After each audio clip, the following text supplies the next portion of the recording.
August 14. Andito kami ngayon sa Niagara Falls. Ito yung river na nag-uugnay sa US at Canada.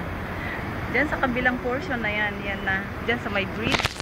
After the bridge, yan na yung boundary ng USA. New York City. Sa kabila lang ng bridge na to. Between Niagara Falls. Ito ngayon ang Niagara.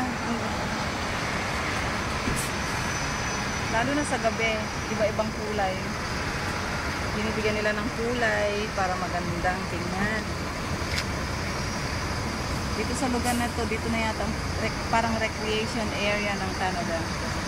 Dito mga casinos, lahat-lahat ng klase ng mga games nandito, mga tao ang saya-saya nila dito sa gabi. Ang dami-daming tao, very busy ang lugar. Ngayong tanghali naman parang hindi, parang ordinary lang. You see that? Parang gustong-gusto kong pumunta sa kabila ng tulay na yan, makita ang USA. Pero hindi ako allowed na pumunta dahil hindi ko dala ang passport. Kailangan daw ng passport. Hindi namin nadala yung passport at ang visa. Imagine, kabila lang ng ilog na yan, USA na. USA at Canada. Very amazing.